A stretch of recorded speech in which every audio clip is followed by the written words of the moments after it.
नमस्कार मित्रों, स्वागत है आपका एक बार फिर आपके अपने YouTube चैनल अथर्व एकेडमी में। दोस्तों, इस क्लास में हम देखेंगे मध्य प्रदेश सामान्य ज्ञान के कुछ बहुत ही महत्वपूर्ण प्रश्न जो कि आगामी मध्य प्रदेश की सभी परीक्षाओं की दृष्टि से काफ़ी महत्वपूर्ण है। तो वीडियो को अंत तक जरूर देखिएगा। आइए समय व्यर्थ ना करते हुए शुरू करते हैं आज की हमारी क्लास।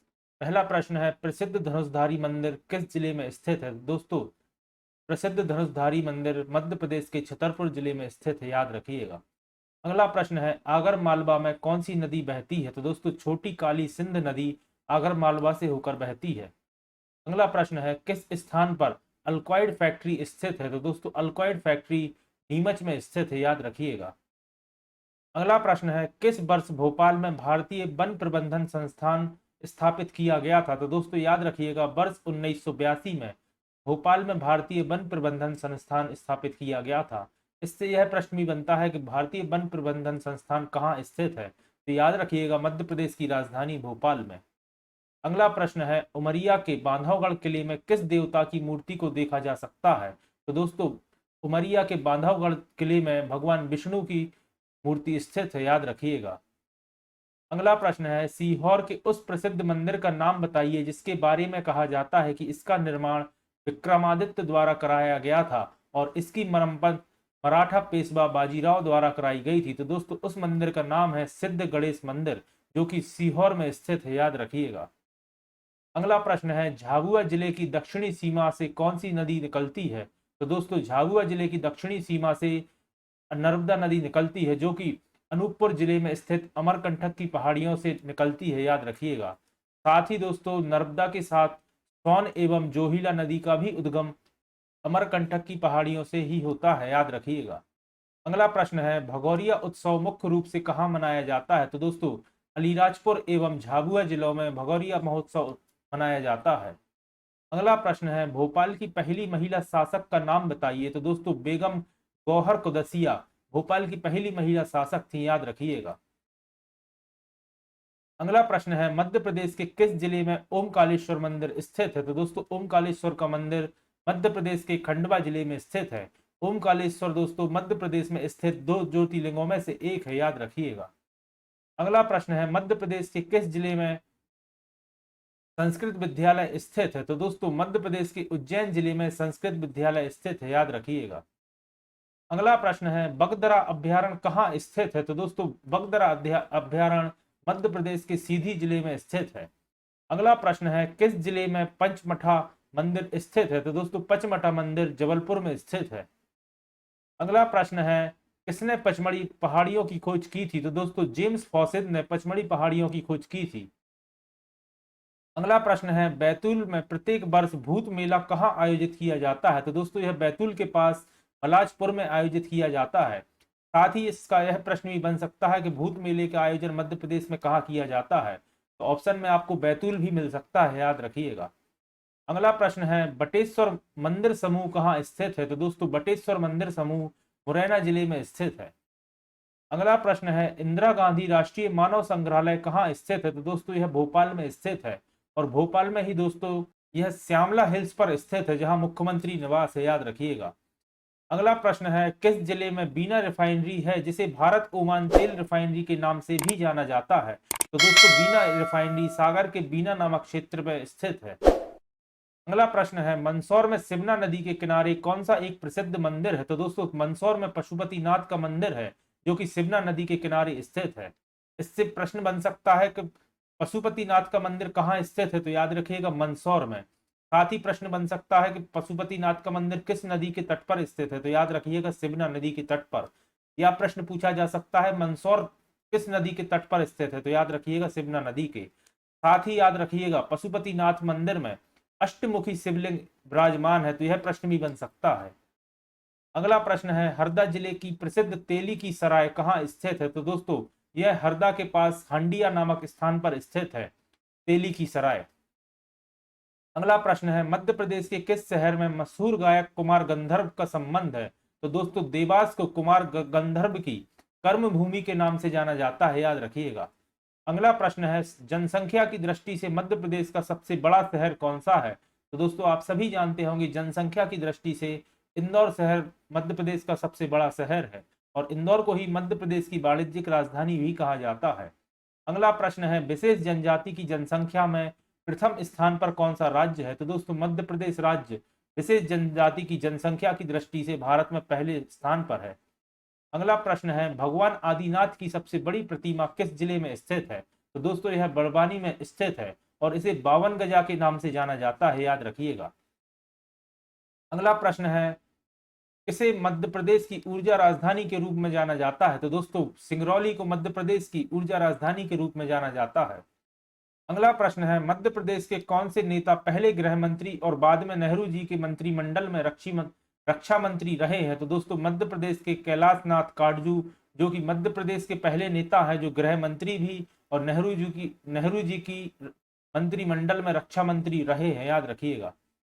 अगला प्रश्न है, तानसेन संगीत समारोह किस जिले में आयोजित किया जाता है? तो दोस्तों मध्य प्रदेश के ग्वालियर में ही तानसेन का मकबरा एवं तानसेन संगीत समारोह का आयोजन किया जाता है, याद रखिएगा।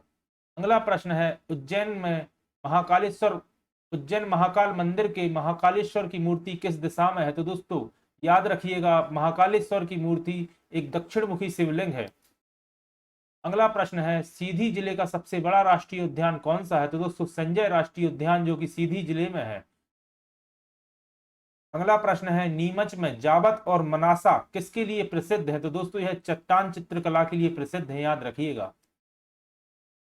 अगला प्रश्न है, डिंडोरी में स्थापित जीवाश्म पार्क का नाम बताइए। तो दोस्तों इसका नाम है घुघरा राष्ट्रीय जीवाश्म पार्क, या जिसे फॉसिल नेशनल पार्क भी कहा जाता है।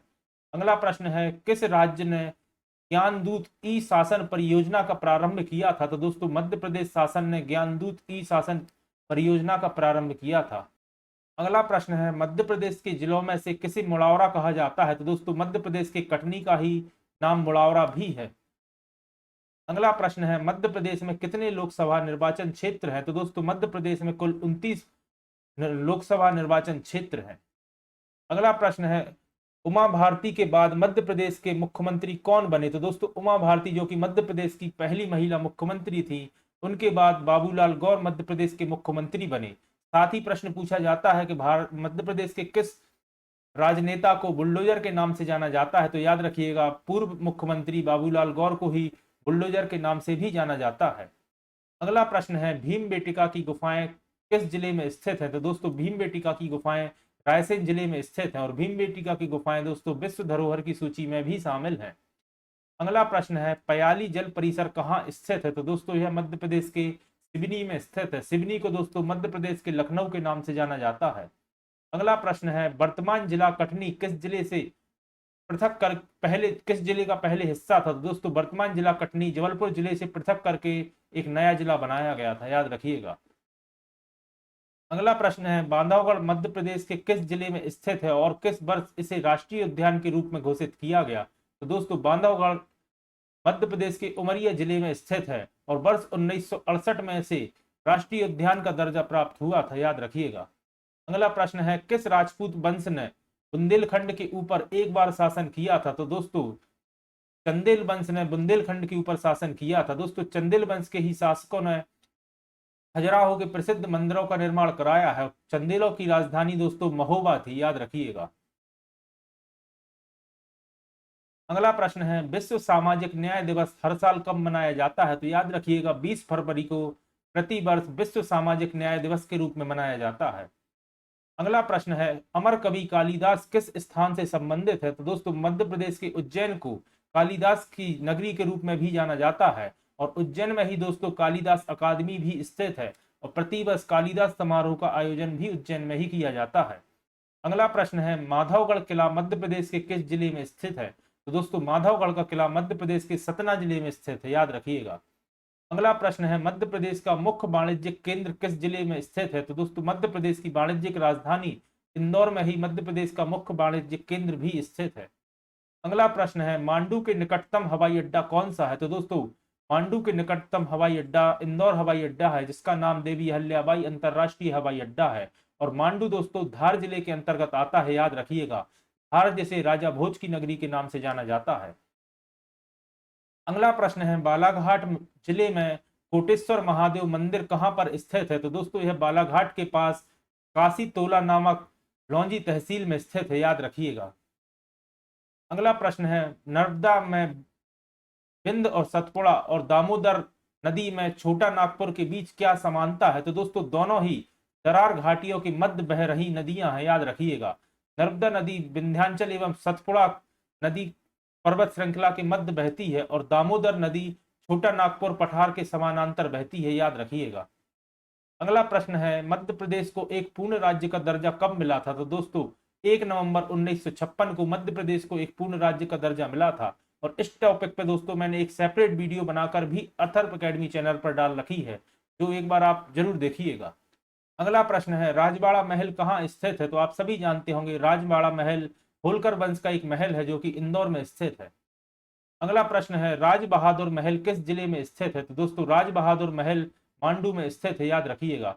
बाज बहादुर याद रखिएगा साथ में दोस्तों, बाज बहादुर का मकबरा भी मांडू में ही स्थित है।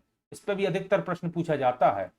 अगला प्रश्न है, शहडोल संभाग में कौन कौन से जिले आते हैं? तो दोस्तों शहडोल संभाग में कुल 3 जिले आते हैं, शहडोल, उमरिया एवं अनूपपुर। साथ ही याद रखिएगा शहडोल मध्य प्रदेश का 10वां जिला है। अगला प्रश्न है, धूनी वाले दादा की समाधि कहाँ स्थित है? तो दोस्तों यह मध्य प्रदेश के खंडवा में स्थित है, याद रखिएगा। अगला प्रश्न है, छिंदवाड़ा में किस स्थान पर गर्म पानी का कुंड स्थित है? तो दोस्तों छिंदवाड़ा के अनहोनी में गर्म पानी का कुंड स्थित है। अगला प्रश्न है, चंद्रशेखर आजाद का जन्म स्थान कहाँ है? तो दोस्तों खाबरा जो कि अलीराजपुर में स्थित है, चंद्रशेखर आजाद का जन्म स्थान है। अगला प्रश्न है, कौन सा भारतीय शहर भगवान पशुपतिनाथ के शहर के रूप में जाना जाता है? तो दोस्तों मंदसौर शहर भगवान पशुपतिनाथ के शहर के रूप में जाना जाता है। अगला प्रश्न है, मध्य प्रदेश के किस जिले में अफीम की खेती की जाती है? तो दोस्तों याद रखिएगा मध्य प्रदेश के मंदसौर जिले में ही अफीम की खेती की जाती है। और मंदसौर के साथ दोस्तों नीमच भी याद रखिएगा, क्योंकि नीमच के भी कुछ छोटे से क्षेत्र पर अफीम की खेती की जाती है और कई बार मंदसौर की जगह नीमच भी ऑप्शन में दे दिया जाता है। अगला प्रश्न है, मध्य प्रदेश में मैग्नीज किन जिलों में पाई जाती है? तो दोस्तों मध्य प्रदेश के बालाघाट एवं छिंदवाड़ा जिले में मुख्य रूप से मैग्नीज पाई जाती है। अगला प्रश्न है, मोहज माता मंदिर शिवपुरी के किस स्थान पर स्थित है? तो दोस्तों यह शिवपुरी के तेराही नामक स्थान पर स्थित है, मोहज माता का मंदिर। कई बार आपको ऑप्शन में शिवपुरी भी मिल सकता है, याद रखिएगा। अगला प्रश्न है, सतना जिले में गोलामठ कहाँ स्थित है? तो दोस्तों सतना जिले के मैहर में गोलामठ स्थित है। मैहर जहां शारदा माता का मंदिर है, और मैहर को ही दोस्तों संगीत नगरी के रूप में भी जाना जाता है, जहां उस्ताद अलाउद्दीन खां की समाधि या मकबरा भी स्थित है, याद रखिएगा। दोस्तों ये थे कुछ एमपीजीके के महत्वपूर्ण प्रश्न। आशा करता हूं आपके लिए पसंद आए होंगे। अगर आप चैनल पर नए हैं और अभी तक आपने चैनल को सब्सक्राइब नहीं किया है तो चैनल को सब्सक्राइब करें। और अगर आज की वीडियो आपको पसंद आई है तो वीडियो को लाइक करें और ज्यादा से ज्यादा लोगों तक शेयर करें। धन्यवाद दोस्तों।